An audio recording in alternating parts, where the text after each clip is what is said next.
Si tu peux prendre 1000 clients de plus sans humain supplémentaire, tu es en train de scaler. Sinon, tu es en train de faire de la croissance.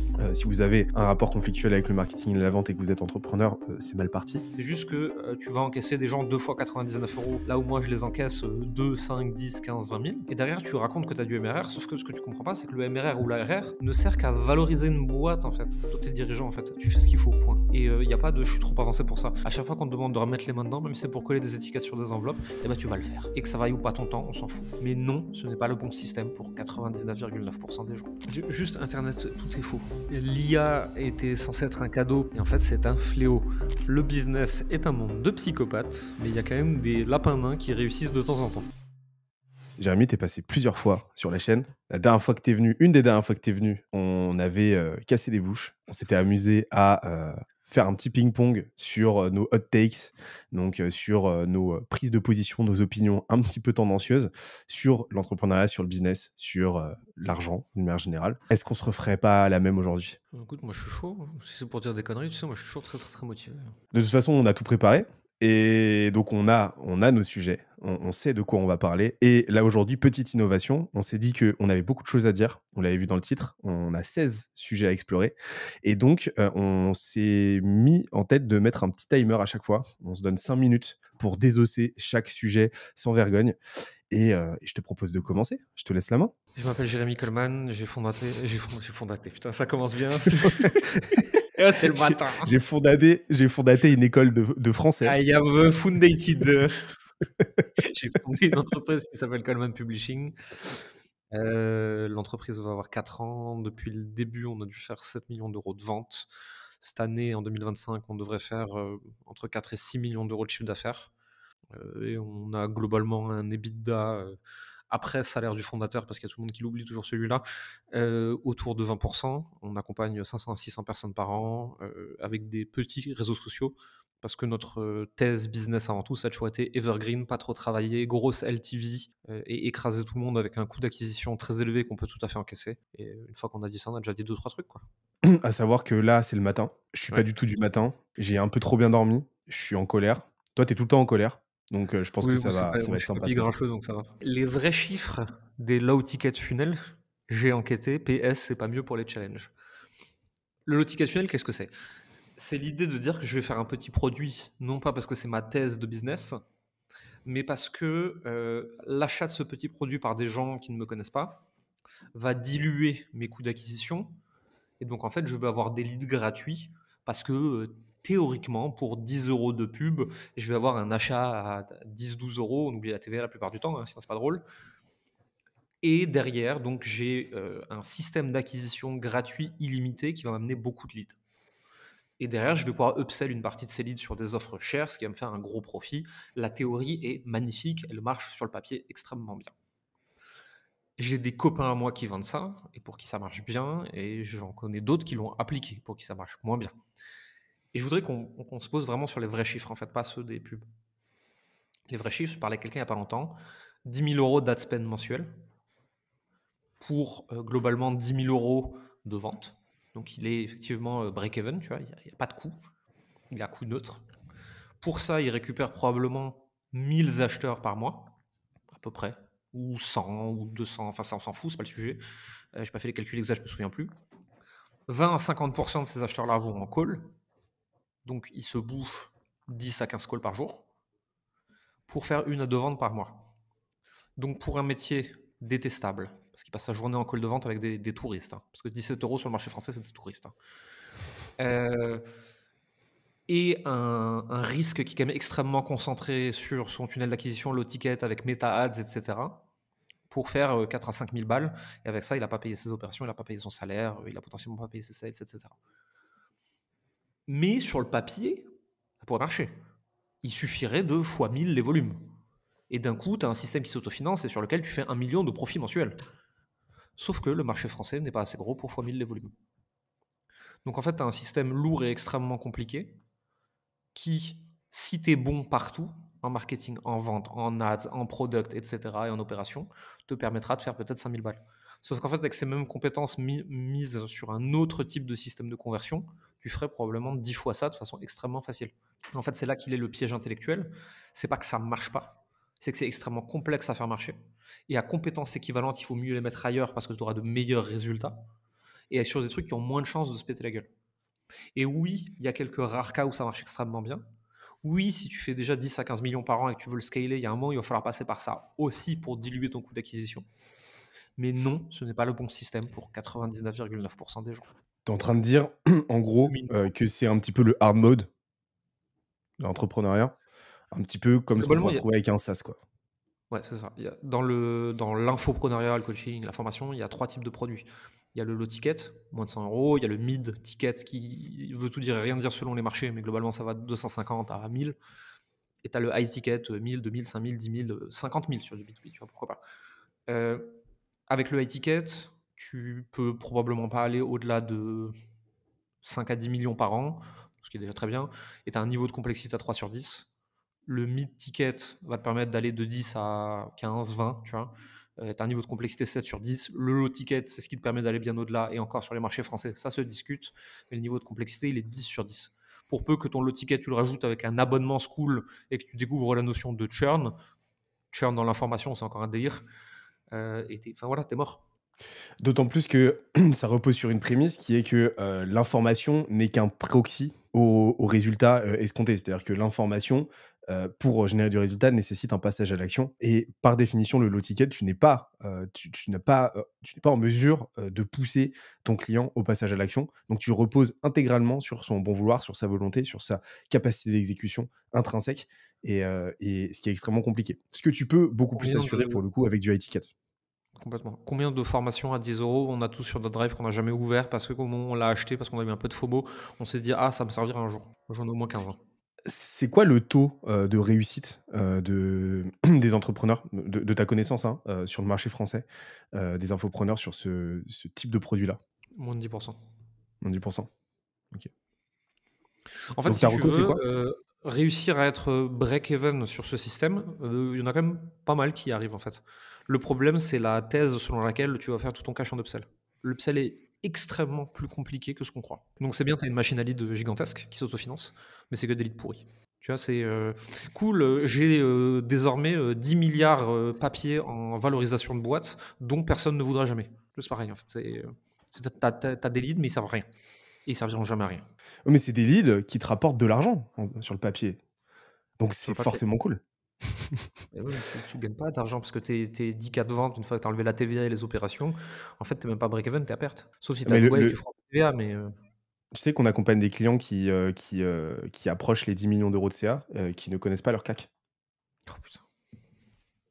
Ah, moi, 10 tu me fais millions, faire hein. une crise d'angoisse directe avec ça. Ouais, mais en fait, la raison de l'engouement pour le low ticket découle en grande partie, à mon sens, de ça. Ils connaissent pas leur cas, ils connaissent pas leur LTV. Parce que ton Mmh. ticket à 17 euros, tu ne seras jamais sur terre rentable si tu n'as Mmh. pas 12 upsell, order bump, downsell, one time offer et tous les boutons là, sur System.io ou sur ClickFunnels pour en fait faire que ta LTV elle est pas à 17 euros, mais elle est à 85. Exactement. Donc, forcément, si tu as pas les briques élémentaires de compréhension des unités économiques sous-jacentes, tu peux pas. L'idée ne peut que être séduisante. Comme elle disait l'autre, les comptes sont pas bons, Kevin, je veux des paillettes dans ma vie. Je crois qu'on a dépassé, mais c'est pour la bonne cause. On a largement dépassé, mais j'ai pu passer ma blague, donc je suis content. À toi. Donc, j'enchaîne avec un sujet, hop, timer lancé qui et non des moindres, parce que je vois qu'il fait de plus en plus réagir et donc je me fais de plus en plus vocal sur le sujet. Si 100% de tes clients viennent du bouche à oreille, tu as un très gros problème. Je vois énormément d'entrepreneurs se targuer, être très contents du fait qu'aujourd'hui, et très, très souvent, ça corrèle à une certaine fausse vertu et à une vision assez erronée et assez problématique du marketing et de la vente. Si vous avez un rapport conflictuel avec le marketing et la vente et que vous êtes entrepreneur, c'est mal parti. Mais bon, je suis déjà en train de faire une parenthèse. Et qui donc sont très, très contents et se sentent très vertueux que 100% de leurs clients proviennent du bouche à oreille et de leur réseau. Le problème, c'est que justement, c'est un énorme, énorme problème. Pourquoi? Parce que le bouche à oreille n'est pas un canal d'acquisition, c'est pas un canal marketing, c'est un asset entrepreneurial. C'est un asset entrepreneurial qui permet d'approximer la qualité d'une delivery, la qualité d'un produit, la qualité d'un product market fit. Donc, ça permet d'évaluer pas mal de trucs. Ça permet d'évaluer tout ça, en fait. En gros, si ce qu'on vend délivre et si les gens sont contents, parce que forcément, ça va générer du bouche à oreille, du referral. Par contre, c'est par définition pas prédictible. Alors oui, on pourra m'objecter que c'est possible de l'engineer un petit peu, c'est possible de le travailler de sorte que à avoir un tout petit peu de prédictibilité. Oui, il y a des choses, il est possible de mettre en place certaines choses. L'affiliation peut aider, ainsi de suite. Par contre, dans 90% des cas, ça ne sera que, rétrospectif. C'est-à-dire qu'on pourra que le photographier a posteriori, on pourra que le mesurer a posteriori. Je vous demande de m'excuser pour l'approximativité de mon vocabulaire ce matin. Et vu que c'est pas systématisable, eh ben, on ne peut absolument rien en faire. Et ça va forcément aller de pair avec une entropie, avec un étiolement au bout d'un moment. C'est-à-dire que forcément, au bout d'un moment, le marché va se calmer. Conjoncturellement, il va y avoir des fluctuations qui vont faire que le bouche à oreille qui est porteur pour nous aujourd'hui, demain va va potentiellement complètement, ou en tout cas en partie, s'étioler. Et c'est comme ça qu'on se retrouve avec l'immense majorité de nos clients, de nos prospects, qui viennent nous voir, qui sont portraits robots, hein, des entrepreneurs, du boîtes de services, qui ont 5 à 10 années de boutique et qui ont historiquement toujours reposé sur essentiellement leur bouche à oreille et leur réseau, et qui aujourd'hui se retrouvent complètement bloqués parce que le réseau c'est siphonné, le bouche à oreille c'est très fortement calmé, et là ils commencent à avoir un effet ciseau colossal. Et donc, Il euh, y a un truc que les gens comprennent pas, en fait. C'est ouais. que ça dépend de trop de facteurs qu'ils ne maîtrisent pas. Mhm. Si t'es plombier à Neuvy-sur-Loire pour papy-mamie, alors déjà ils vont tous finir par mourir de vieillesse et c'est plus bientôt que ce que tu crois. Mais en plus de ça, une fois qu'ils t'ont ramené leurs trois potes, en fait ils connaissent plus personne parce qu'en fait leurs petits-enfants ils se sont barrés en Guadeloupe. Euh, et donc au bout d'un moment, en fait, tu as atteint tout ton score de recommandation possible. Et à partir de là, si tu reposais que sur ça, t'as plus qu'à espérer que papy-mamie ils pètent leur chiottes toutes les semaines parce que sinon ton business il s'écroule. Mais non, mais c'est exactement ça. Et donc, oui, effectivement, le bouche à oreille est nécessaire. C'est nécessaire, pour le coup, en tant qu'actif entrepreneurial. La rétention est vitale, OK. Par contre, ce n'est absolument pas un canal marketing en tant que tel qu'on vient de le démontrer. Et donc, comment s'en émanciper? Heu, ce que je recommande, et ce sur quoi on bosse avec nos clients, c'est sur la mise en place, de leur nombre d'or de l'acquisition. Le nombre d'or, c'est un tiers. Un tiers des leads doit provenir de l'inbound, c'est-à-dire du contenu, c'est-à-dire de la brand. Pourquoi? Parce que ça nous permet de quantifier, au-delà c'est de la résilience que ça nous apporte, ça nous permet de quantifier notre assise en termes de positionnement, en termes de rayonnement auprès de notre audience. Un tiers des leads doivent provenir ensuite de l'outbound, c'est-à-dire de la prospection, de la pub. Heu, Pourquoi? Parce que ça nous permet de quantifier notre capacité à aller chercher de façon proactive et autonome les bons clients, les bons prospects aux bons endroits, et de générer les bonnes opportunités. Et dernièrement, seulement, on arrive au dernier tiers, un tiers qui doit venir du bouche-oreille, qui nous permet de quantifier, en tant qu'actif entrepreneurial, justement, la qualité de notre product market fit, la qualité de notre delivery. Tant qu'on n'a pas quelque chose qui se rapproche de ces ordres de grandeur-là, on est vulnérable, on manque de résilience, il faut travailler là-dessus. Et j'ai fait 5 minutes pile. Putain, t'as été meilleur que moi, je suis dégoûté. J'ai rien à ajouter, en fait, je suis 100% d'accord avec toi. En fait, moi, si je devais juste résumer ça, c'est en fait le bouche à oreille n'est pas un système d'acquisition, point, en fait, hein. Le bouche à oreille, c'est de la recommandation, c'est de l'augmentation de LTV, c'est de la dilution de coûts d'acquisition, c'est tout ce que vous voulez, mais c'est pas un système d'acquisition. Parce qu'en fait, un système d'acquisition, c'est prédictible. Si c'est pas prédictible, c'est pas un système. Voilà, c'est tout. On aura des mécontents qui vont venir nous faire dire qu'on a dit que le bouche à oreille n'était pas important. Non, j'ai juste dit que c'était pas un système d'acquisition. Ouais, mais là, là, moi, j'ai entendu que tu as dit, Jérémy a dit, le bouche à oreille n'est pas important. Tu l'as dit. Oui, de même que la pomme de terre n'est pas un fruit, ça veut pas dire que la pomme de terre c'est mal, ça veut dire que c'est pas un fruit. Mais Prouve-le. bon, ça, de toute façon, Source. qu'est-ce que tu. Source. Quelles sont les. 95 de QI, quelles sont vos sources? Je sais pas. Essaye de croquer dans une patate pour avoir des vitamines, tu verras. Bref. Ça a sauvé 2-3 Irlandais, hein. Ouais, mais pas pour les raisons qu'on croit, hein. C'est parce qu'ils les ont lancés sur le voisin, hein. Alors, est-ce qu'on n'enchaînerait pas? le business model de la vertu et pourquoi j'aime pas qu'on dise que je suis le gentil. C'est la mode en ce moment sur YouTube, après avoir eu toute une narrative de «Voici les méchants escrocs», on a de plus en plus «Voici les méchants escrocs, mais il existe des gentils, voici qui c'est». Et là, ces derniers temps, il y a eu 2-3 vidéos YouTube qui disaient les escroqueries de l'argent facile et rapide, l'escroquerie des coachs Instagram, l'escroquerie des coachs, sauf Jérémy, regardez ce qu'il a dit, c'est bien. Et ça me terrifie. Non seulement parce que j'ai déjà été dans l'autre camp, parce qu'il y a déjà eu des vidéos sur moi qui disaient que j'étais un méchant. Là, maintenant, je suis le gentil, jusqu'à la prochaine fois où je serai de nouveau le méchant. Et pour moi, c'est une erreur de compréhension de ce qu'on fait comme métier, en fait. J'essaye pas d'être le plus gentil, je suis une entreprise capitaliste, j'essaie d'être le plus riche. Sauf que j'ai remarqué, avec du bon sens, que pour que je sois plus riche plus longtemps, il faut que mes clients soient plus satisfaits, donc qu'ils aient plus de résultats. Et donc, c'est pas que j'essaye d'arnaquer ou par arnaquer les gens, en fait, c'est complètement hors scope pour moi. C'est juste que le meilleur moyen d'avoir une entreprise pérenne sur laquelle tu gagnes plus d'argent dans la durée, c'est de faire les choses proprement et de pas essayer de niquer les gens. Donc en fait, je veux pas qu'on dise que je suis le gentil. Je veux juste qu'on reconnaisse que j'ai compris le principe de l'entrepreneuriat et comment le faire bien. Et qu'en fait, le fait que je mente pas et que je sois gentil avec les gens, façon de parler, tu vois, c'est un side effect positif. Je raisonne de façon extrêmement égoïste. J'ai juste décidé d'aligner mon égoïsme avec l'égoïsme de mes clients. Donc pour avoir ce que moi je veux, il faut qu'eux ils aient ce qu'ils veulent aussi. J'essaye pas d'être le plus sympa. J'essaie d'être le plus efficace, tu vois, le plus pragmatique. C'est dur à dire comme mot. Et globalement, c'est juste ça. Et quand on me dit que je suis le gentil, ça me terrifie parce que ça veut dire que j'ai pas le droit à l'erreur. Ça veut dire que, il y a bien un moment quelqu'un qui va venir dire: «Je suis méchant» et en fait, toute l'image que les gens se sont construits sur ma gueule va s'effondrer et de toute façon, c'est pas sain et pour moi, c'est une mauvaise compréhension de ce qu'on fait, à un niveau plus global. Et on en parle souvent en off de cette, mouvance, de Virtue signaling. la vertu ouais, de la vertu, bashing, Mmh. effectivement de faire des portraits, incendiaires d'entrepreneurs, qui pour le coup, ont très certainement merdé à leur échelle, hein, et puis, ont des choses à se reprocher, notamment et ce qu'on leur reproche la plupart du temps, c'est la non, cohérence entre, la promesse, ce qu'ils promettent, ce qu'ils vendent et la delivery, et c'est très souvent là-dessus qu'on va les chercher.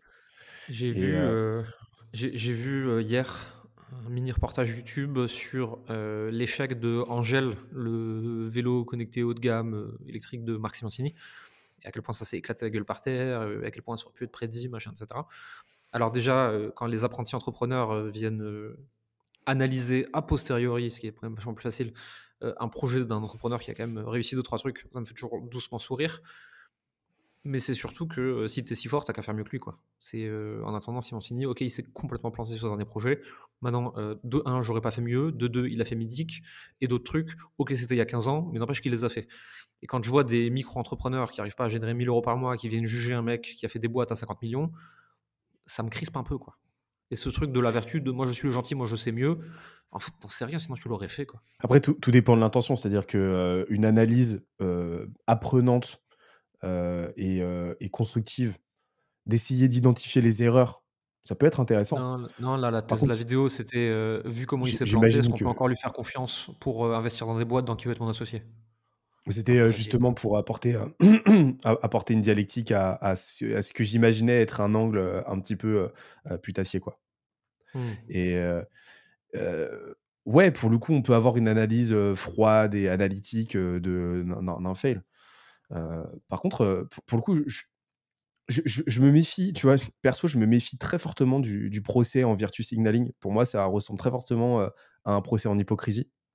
Mmh. Donc c'est la plupart du temps très sophistique. Donc je me méfie, tu vois, des gens qui tambourinent le virtue signaling à toutes les sauces dès qu'on leur fait le moindre reproche. Par contre, effectivement, bah, c'est une lame à double tranchant, comme beaucoup de lames, que tu peux utiliser dans un sens comme dans l'autre, et effectivement, Mmh, bah, complètement. utiliser la vertu heu, pour pour défoncer quelqu'un. En fait, je me pose la question de l'aspect productif du truc. Qu'est-ce que ça apporte, en fait? C'est un petit peu Ouais, dommage. puis juste, en fait, qui donne les bons points? C'est qui décide du bien et du mal dans ce cas-là, tu vois? C'est quel est le référentiel? C'est Nietzsche, non? Moi, on m'a dit que c'était Nietzsche. Moi, j'ai vu une vidéo qui me disait que c'était Nietzsche qui décidait. Actuellement, vu l'ambiance globale mondiale, je suis pas sûr que l'Ubermensch ait encore la cote. Hein. Et hop, un point Godwin. Ça part en point Elon Musk à tout moment. Oh mince, je l'ai dit. Ça me fait vraiment marrer que les gens érigent Nietzsche comme idole. C'est-à-dire que tu as des gens qui ont des bustes. Donc déjà, tu as un atelier qui s'appelle l'atelier Missor qui... et par contre, buste magnifique. Hein. Genre, exceptionnel, très très très beau. Extraordinaire, ouais. Extraordinaire. Qui vendent des bustes, personnes connues, dont des bustes de Nietzsche. Donc, qui érige littéralement Nietzsche en tant qu'icône, / en tant qu'idole. Perso, je suis pas un expert de Nietzsche, mais s'il y a bien un truc que j'ai compris de sa pensée, c'est tuer vos idoles. Et donc, en gros, ils érigent en tant qu'idole quelqu'un qui leur dit n'ayez pas d'idole. Et enfin, c'est un truc, j'aimerais bien qu'un Nietzschéen m'explique, déjà essayer de me justifier la contradiction de se dire Nietzschéen en ayant lu Nietzsche, tu vois. Ça m'intrigue. Si je voulais faire une blague d'intello, je te dirais que c'est le cargo effect. Mais on va pas pousser. Qu'est-ce que c'est le cargo effect? Cargo effect, si je dis pas de bêtises, parce que peut-être que j'ai plus le bon terme, mais en gros, c'était une île, je sais plus laquelle, où il y a des avions qui venaient leur déposer des vivres en les larguant, tu vois, pour pas interférer avec la tribu. Et ils ont commencé à ériger des idoles d'avions en paille parce qu'ils priaient le dieu avion qui leur déposait de la bouffe. Exceptionnel. Et t'as aussi le peuple autochtone dans les Philippines qui était ultra hostile. Donc c'était un petit peu l'anti-cargo effect. Ils voyaient quelqu'un débarrouler, se rapprocher un peu trop de la plage. Ils débarquaient avec leurs flèches et ils chassaient tout un truc. Quoi. J'enchaîne. Allez. Le grand drame des entrepreneurs est que l'immense majorité ne comprend pas la différence entre croissance et scale. Et je m'inclus dedans. Et ça m'a vraiment porté préjudice. En fait, oui, lexicalement, sémantiquement, c'est pas un problème d'utiliser les deux termes de façon interchangeable. Et même moi, je les utilise de façon interchangeable. Le problème, c'est quand conceptuellement, on n'est pas en mesure de faire la distinction entre les deux. Parce que les deux travaillent en synergie, les deux se complètent. Par contre, les deux, fonctionnellement, s'opposent, ne pourchassent pas, ne poursuivent pas les mêmes objectifs. En gros, exemple concret. Si un salarié est recruté pour faire la même chose que ce que je faisais, c'est-à-dire que si je le recrute pour prendre le relais sur un process, et qu'en gros, il va générer la même quantité d'input que moi ou que le salarié précédent, et ben le headcount a augmenté, les effectifs ont grossi, donc la boîte n'a pas scalé, elle a grossi, elle a fait de la croissance. C'est-à-dire qu'elle a engagé plus de ressources pour produire plus de ressources. Par contre, si je bâtis un système qui, par effet d'opérationnalisation, qui par effet de systématisation, qui par potentiellement automatisation, me permet de produire la même quantité d'output ou alors plus d'output pour une quantité d'input qui reste stationnaire ou alors qui baisse, et ben j'ai scalé.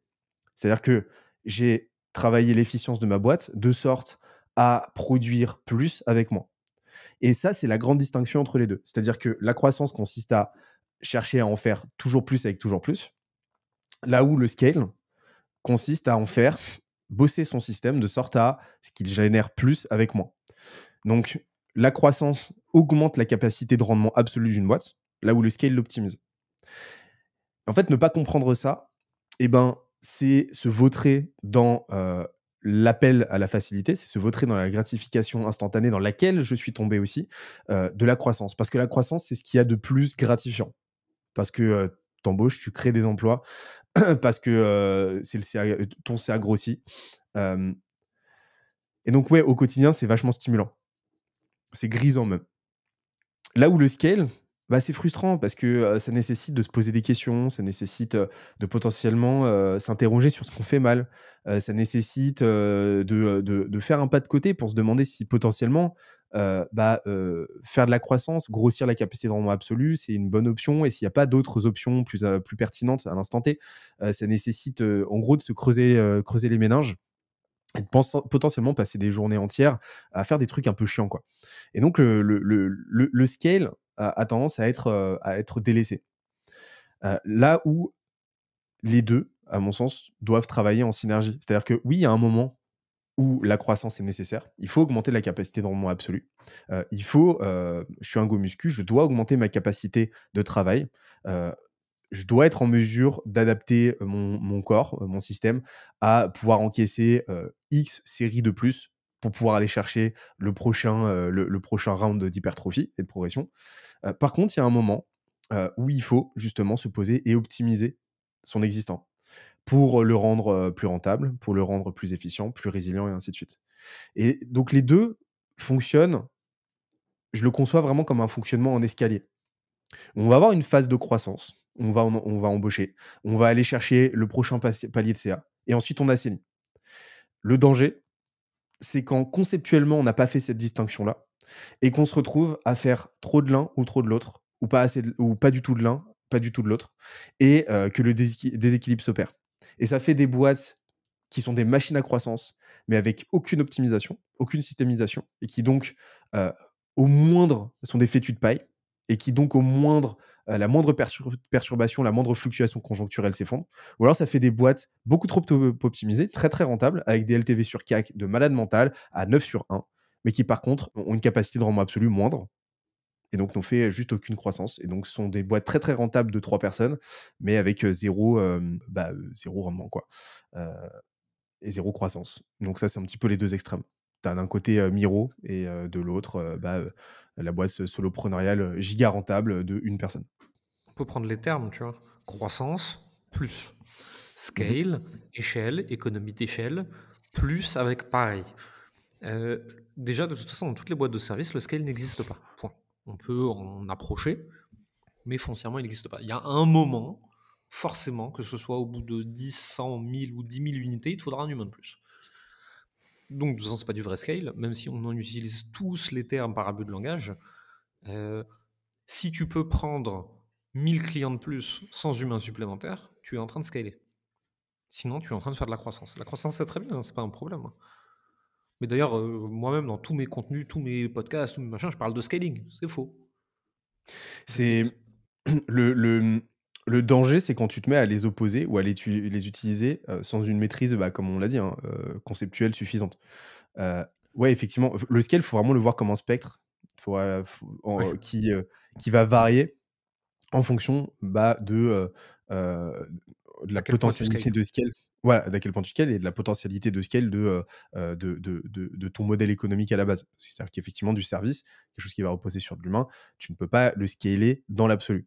Par contre, tu peux utiliser des vecteurs de scale pour optimiser ta capacité de rendement et Mhm. faire en sorte que, à, ISO headcount, à, ISO effectif, et ben, tu produises potentiellement, 2 fois l'output de la boîte d'à côté. Pourquoi? Parce que, Ouais, tu as bossé tes puis il y a systèmes des paliers, en fait. Il y a des paliers, tu l'as et tu as dit, des tu vois. paliers. Tu fais de la croissance, ensuite tu optimises ton scale. Tu fais de la croissance, tu optimises ton scale, et ainsi de suite. Exactement et je trouvais important de le rappeler parce Je suis d'accord avec que toi. je vois beaucoup trop de boîtes se vraiment, plonger, et alors, si tu grossis et ça, erreur, mais erreur qui m'a vraiment coûté très cher, et que je ne ferai plus jamais et que je vais éviter un maximum d'entrepreneurs de faire. Heu, grossir, faire de la croissance, sans connaître ton CAC, sans connaître ta LTV, sans connaître ton ratio CAC LTV, c'est comme, foncer dans une F1, à toute berzingue, en ligne droite, les yeux bandés, en sachant qu'il y a un mur quelque part et tu sais pas où. J'ai juste avant notre rendez-vous, mon équipe qui me fait une proposition pour un truc en disant regarde là, on n'arrive pas à croître par le haut, on peut croître par le bas, on peut prendre ce type de clients. Ok, ils vont nous payer que 1500 euros en moyenne, mais bon, c'est 1500 euros de prix et en fait, si on en fait beaucoup, ça peut être cool. Je vois, mais en fait, si j'additionne mon CAC et mon coût de delivery, en fait, à chaque nouveau client que vous me faites rentrer, on perd 1000 balles quoi. Ah, bah oui. Et donc en fait, vous avez trouvé une imprimante à perdre de l'argent. Youpi. C'est pas mal ça, hein. Moi, je dis que ça se teste. Je ferais bien une blague, disant qu'il y a certains pans du gouvernement qui essayent de le faire, mais en ce Je moment, savais qu'on allait, il fait pas bon parler politique, donc non, mais c'est surtout que ça, les gens ils comprennent pas dès que je joue ma gueule là-dessus, tu vois? Parce qu'en fait, ils pensent que, quand je dis: «Tel truc marche pas, tel truc est nul, telle partie, est lunaire et ils ont marché sur la tête», mais en fait, j'estime pas que je ferais mieux qu'eux, tu vois? C'est très facile d'être le spectateur qui dit tout ce qui marche pas. J'ai aucune idée de comment il faudrait faire. C'est pour ça aussi d'ailleurs que à part faire des blagues, je me mêle modérément de tout ça. Je sais pas comment faire mieux qu'eux en fait. Le système en lui-même est pété, tu vois. Donc je fais des blagues. Et bah, je te propose de continuer de blaguer. Mon point suivant, le business est un monde de psychopathes, mais il y a quand même des lapins nains qui réussissent de temps en temps. Ça fait écho à une discussion que toi et moi on a eue, disant qu'il y avait des études qui montraient que dans l'entrepreneuriat, plus tu montes, plus ça a quand même tendance à favoriser les psychopathes et les super prédateurs. Et que du coup, qu'est-ce que ça dit de ceux qui réussissent et qu'est-ce que ça dit de ceux qui, même en faisant les tests de psychopathie, se rendent compte qu'en fait, ils sont pas du tout dans le spectre et qui quand même s'en sortent pas trop mal, tu vois. Et je trouve ça intéressant parce que effectivement, c'est un monde où les super prédateurs réussissent beaucoup mieux, le business, mais il y a quand même 2-3 occurrences de gens qui sont complètement déconnectés de ça, tu vois. Tu vas pas me dire qu'un Yvon Chouinard de Patagonia, c'était un super prédateur quand même, tu vois. Il était sûrement bon en business, hein. Je dis pas qu'il a fait que des trucs parfaits toute sa vie, tu vois. Tu vas me dire que lui, c'était un shark. Et donc, il y a 2-3 occurrences comme ça où il y a des gens normaux, humains, sympas, des bonnes pattes, qui arrivent quand même à faire des grosses boîtes, tu vois. Et je trouve ça très rigolo de voir ça arriver. Bah, disons que là, on est toujours dans une ambivalence entre corrélation et causation. Non, causalement, t'as pas besoin d'être un turbo psycho pour réussir dans le business. Par contre, tu as des effets de structure, pour moi, qui vont aller de pair avec un certain nombre de filtres structurels, encore une fois, qui avantagent les gens qui n'ont absolument rien à foutre des autres, qui sont là pour leurs propres intérêts et qui, au-delà de travailler pour leurs propres intérêts, vont, de par leur tendance psychopathique, parce qu'encore une fois, c'est un spectre. Hein. Psychopathie ne veut pas dire qu'on est Christian Bale et qu'on va se faire plaisir à la tronçonneuse les samedis soirs. Ça ne veut pas dire ça. Mais vont aller de pair avec des tendances manipulatoires, des tendances machiavéliques, des tendances narcissiques, qui donc vont, c'est le principe de la Dark Triade, vont faire en sorte de se mettre au centre des situations et de faire en sorte que tu te rendes pas compte et que tu sois contente qu'il y soit. Ce qui rend la psychopathie assez compliquée à déceler tant que le psychopathe a le grappin sur toi. Et là où ta take fait vachement écho, c'est que oui, effectivement, structurellement, il y a un avantage. Et on parlait de politique, on observe les mêmes effets de structure. C'est-à-dire que tu es sur une structure hiérarchique très verticale dont l'ascension se fait par une nécessaire agression considérable et où donc tu as un énorme premium et un énorme avantage à la manipulation, au calcul et ainsi de suite. Et donc, de pair, tu vas, par effet de contraste, observer un désavantage à C'est le système qui est l'altruisme. bousillé et qui engendre des comportements qui favorisent les gens qui n'ont rien à foutre. Voilà, pour moi, c'est des effets de structure. Ça ne veut pas dire que l'inverse ne fonctionne pas. L'erreur, ça serait de se dire qu'il faut forcément être un psychopathe, qu'il faut forcément être un narcissique, manipulateur, machiavélique pour réussir. Non. Les deux cohabitent pour moi. Les deux coexistent. C'est C'est-à-dire juste que, qu'il y a plus de fêlés. voilà, en fait, encore une fois, c'est une corrélation, c'est des effets de structure. Mais par contre, pour moi, la gentillesse, et il y a plein d'exemples, parce que tu me parles de Patagonia, je peux te parler de Guillaume Houbèche, par exemple, et j'en ai plein d'autres des exemples, qui justement, eux, ont pour parti pris d'être des mecs sympas, des mecs généreux, et d'utiliser et de l'utiliser comme outil. Après, on pourrait creuser, tu vois, on pourrait leur prêter les intentions qu'on veut, j'en sais rien, c'est même pas le sujet. Mais l'erreur, au-delà de l'amalgame causation-corrélation, ça serait de se dire que c'est forcément le framework et que l'opposé n'est pas valable. Non, les deux cohabitent, les deux coexistent, et justement par effet de contre-pied, et ben, être le seul mec sympa de la pièce, le seul mec généreux, le seul mec qui se met en retrait, ou la seule meuf, hein, qui se met en retrait, et ben, ça peut être aussi un excellent, excellent outil pour in fine réussir. Et En fait, il faudrait presque se dire que tu peux réussir malgré le fait que tu sois un bisounours, en fait. moi, j'ai fait le test de la psychopathie, là. Je donnerai pas mon score, mais vaut mieux pas que je me retrouve dans une pièce avec des psychopathes, quoi. Ouais, et ben, suite à notre conversation qu'on a vue l'autre fois, moi je l'ai fait aussi, et visiblement, si on est dans une pièce, c'est moi qui te mange. Et j'aime vraiment pas trop ce que ça dit de moi. Hein. Mais est-ce que tu l'as fact-checké? Parce que moi, je l'ai fait remplir par ma compagne.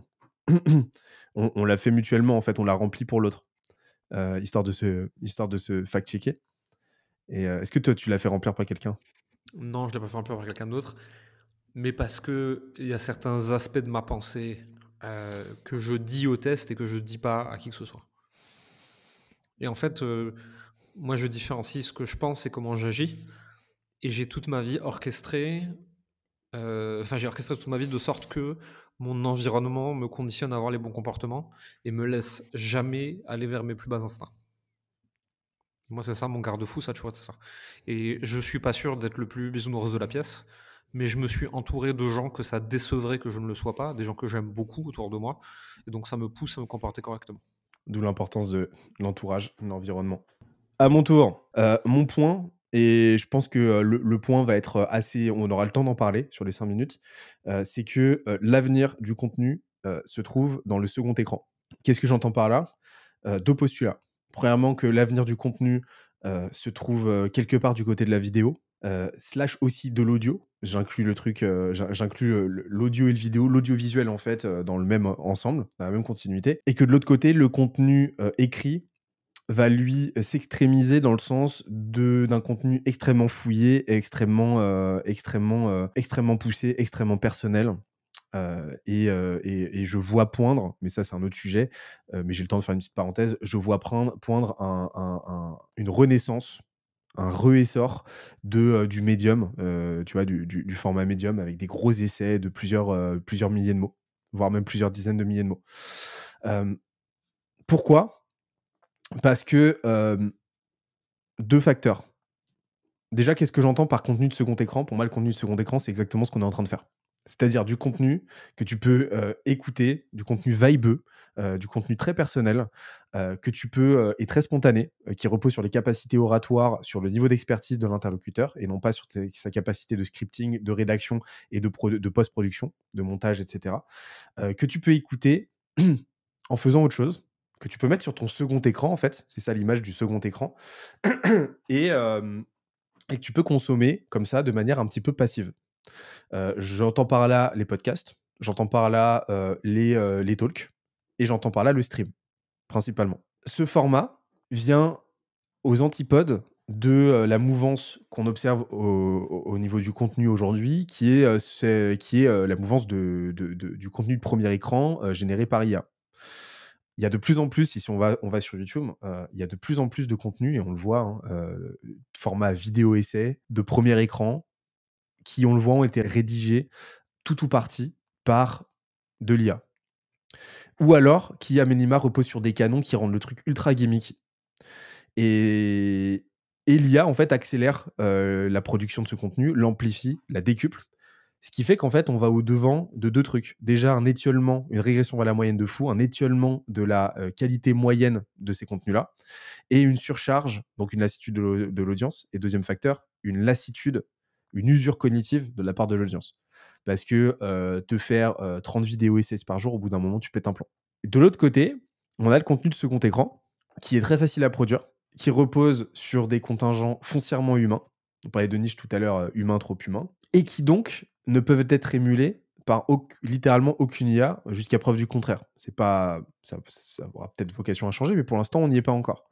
Pourquoi? Parce que là, ce qu'on est en train de se dire, la façon dont on est en train de se le dire, aucune IA ne peut l'émuler. Et donc, tendanciellement, le principe de vallée de l'étrange va faire que l'audience va être en recherche de ce type de contenu-là. Donc moi, ma prédiction, c'est que 2025, 2026, 2027 va voir l'essor de cette typologie de contenu-là, qui est beaucoup plus facile à produire, donc que tu peux produire à beaucoup plus grande échelle, qui génère beaucoup plus de proximité et qui deviendra un petit peu comme un îlot de sécurité, un îlot de réassurance, un peu doudou, au sein d'un environnement où l'IA est non seulement, on le sait, omniprésente, mais de plus en plus difficile à déceler.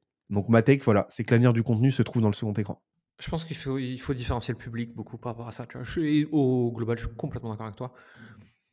Il y a un public peu informé qui cherche du divertissement vif à grands coups de dopamine et qui regarde YouTube comme il regarde TikTok. Et donc, ils veulent des trucs qui vont vite, qui clignotent de partout, avec de l'extraordinaire. Il y a beaucoup d'IA qui s'en est mêlé. Tu as des personnes qui regardent, qui veulent un sujet deep, scripté ou pas, parce qu'ils veulent apprendre un truc. Et tu as des personnes qui sont sur YouTube ou d'ailleurs qui streament YouTube sur leur télé parce qu'ils veulent passer le temps. Et nous et notre conversation, du Samsoulek ou tous ces trucs-là, c'est effectivement du contenu de vibe, du contenu de second écran. C'est tu viens pour chiller avec des personnes qui t'intéressent en fait. Tu partages un moment avec eux. Et par exemple, une conversation comme celle qu'on est en train d'avoir ici, je peux la regarder en mangeant. Du contenu MrBeast, je le regarde pas en mangeant en fait, hein. Il me fait faire une crise d'épilepsie à la fin du repas. Et ça veut pas dire que je le trouve pas intéressant sur certains aspects. Ça s'adresse pas au même public, c'est pas consommé de la même façon. Et encore, on voit que MrBeast, quand même, il y a quand même des trucs qui ralentissent, ça passe sur la télé, enfin, il y a des trucs qui sont en train de se passer.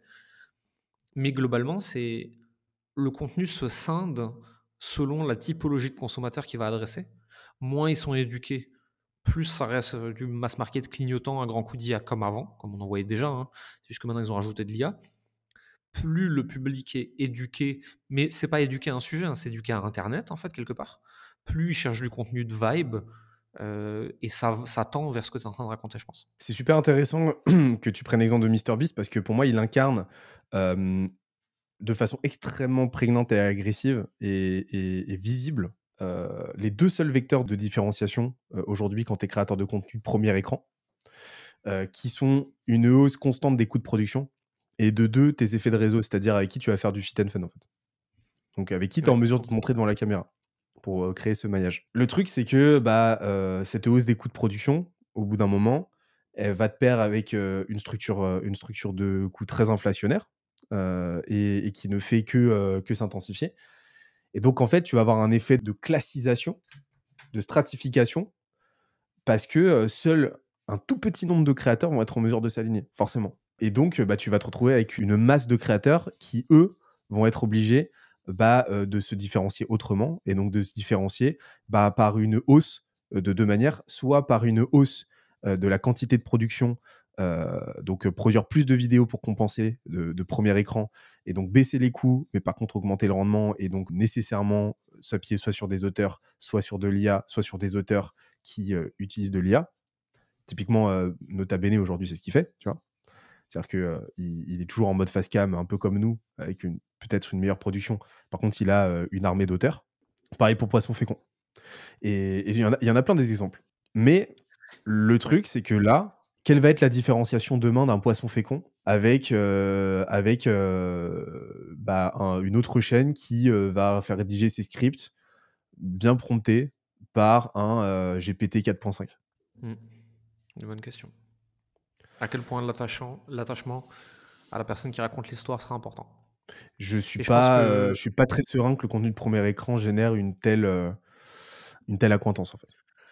si tu as grandi avec le créateur, tu es attaché à ce que ce soit lui qui raconte l'histoire, et que tous les nouveaux entrants ne savent pas qui est le créateur, donc ils n'en ont rien à secouer. Et donc l'audience va s'étioler, en théorie, s'ils gardent le même format. Là, ce qu'on est en train de faire, c'est pas un jugement de valeur, hein, c'est juste on observe une tendance de marché. J'ai tout à fait confiance que des gens comme Poisson Fécond et consorts vont tout à fait être capables de se renouveler et de très bien faire les choses. S'ils ne changeaient rien, ce serait problématique. L'exemple le plus parlant pour moi, c'est McFly et Carlito, qui Ouais. sont passés à Qui ont travers fait tous du ces toujours arcs-là, plus et qui ont qui cut se pour faire sont du vibe. qui ont coché toutes les cases, qui ont vécu tous les dysfonctionnements de ce modèle-là, modèle très inflationnaire et tout, et qui aujourd'hui en fait ont complètement renouvelé leur audience, vivent leur meilleure vie, ont jamais gagné autant de thunes, ont jamais fait autant de vues, et juste sont foncièrement heureux et épanouis, tu vois, avec du contenu très vibeux de second écran, ultra facile à produire. Et ouais, pour moi, honnêtement, c'est une étude de cas que tout créateur devrait étudier. Je suis d'accord. Moi, je regarde ma propre boîte comme ça, hein. Je suis en croissance, toujours plus complexe, pousser toujours plus loin, toujours plus d'équipes, toujours plus de clients, toujours plus d'ads, toujours plus de content, toujours plus produits, des événements toujours plus grands, etc. Et entre guillemets, tu vois, si tu veux, j'ai cette logique de on va finir par passer le ravin, ne plus dépendre de ma brand et devenir une entreprise beaucoup plus valorisable, etc. Mais si c'est pas le cas, tout le monde a pris de la personal brand, tout le monde a pris son salaire, et tout le monde, entre guillemets, a un parachute stratosphérique pour tout shutdown sans aucun problème. Donc en fait, plus je pousse loin, plus j'élargis ma voile de parachute et plus j'ai de chances que ça passe. Et si ça passe pas, c'est pas grave en fait. Chaque seconde que je suis en plus, c'est un parachute plus grand pour moi et ma team. Donc je suis dans cette course inflationniste moi quelque part, mais avec le plan B qui est tout tracé. Je ferai des vidéos comme tous les autres expliquant oui, l'argent ne fait pas le bonheur, dit-il avec des millions d'abonnés. Tu vois. T'as préparé ton arc. Croissance versus scale. Voilà, application, ton tact. Je te laisse la main. Et mon point suivant, il faut vendre son temps. C'est juste que vous le vendez mal et pas assez cher. Il y a beaucoup de gens qui nous racontent partout qu'il faut surtout pas vendre son temps. Oui, quand tu vaux 8 balles de l'heure net, effectivement, il faut surtout pas. Maintenant, Barack Obama qui facture 1 million pour une heure de conf, est-ce que tu penses qu'il devrait arrêter de vendre son temps et packager une offre d'accompagnement? Est-ce que tu Faut penses qu'il que fasse du low ticket, Sarkozy... Obama. Voilà, c'est ça. Est-ce que tu penses que Sarkozy il a un problème à vendre son temps? Est-ce que tu penses que Trump, qui a, de mémoire, c'était 500 000 dollars pour être à une place à un dîner avec lui, ou 1 million, je sais plus. Est-ce que tu penses qu'il a un problème à vendre son temps? Si demain, en ajoutant 1 heure de coaching one-one avec toi, même si tu n'en fais pas, ça fait que tu vends 10 fois plus facilement une offre à 50K, est-ce que tu penses que c'est un problème de vendre son temps? En fait, il faut vendre son temps. C'est juste qu'il faut trouver le moyen de le vendre le plus cher possible. Et si tu débutes, vendre des heures de ton temps, c'est sûrement pas le bon deal. Mais plus tu vas avancer, plus tu es connu, plus tu es expert de quelque chose, plus ton temps vaut cher et plus ça redevient un bon deal de vendre son temps. Et ça, il y a trop peu de gens qui le comprennent. Et en fait, du coup, ils passent complètement à côté d'un gros levier financier. Moi, régulièrement, il y a des gens qui viennent me dire en rigolant, tu vois, ouais, mais pourquoi tu fais pas un better call, Jérémy, 300-500 balles du call, machin. Je fais alors, je vais en vendre 3, ça va me saouler, alors qu'à côté de ça, je peux faire des offres beaucoup plus chères. Quand j'aurai le niveau de demande en face d'un Oussama Hamar, ça vaudra le coup de faire un better call, Jérémy. C'est pas le cas aujourd'hui. Et en plus de ça, par rapport au levier que j'ai sur ma propre boîte, 1 heure de mon temps sur ma boîte versus 1 heure de mon temps en call, j'ai mieux fait d'aller sur ma boîte. Ou alors, il faudrait que je vende mon heure 2 000 €. Mais il y a personne qui veut me donner 2 000 € pour 1 heure avec moi, à part 0,0001 % des gens, dans un alignement de planètes extraordinaire, tu vois, pour qui j'ai un vrai effet de levier. Et c'est des gens que je prends en consulting one-one, tu vois, ou qui sont dans mes programmes avancés. Mais ce qu'il faut comprendre, c'est que le but est juste de vendre son temps le plus cher possible. Et si tu peux pas le vendre à l'heure cher, il faut le placer à l'heure à des endroits où il est utile. Et une fois qu'on comprend ça, on comprend comment faire un levier sur son temps.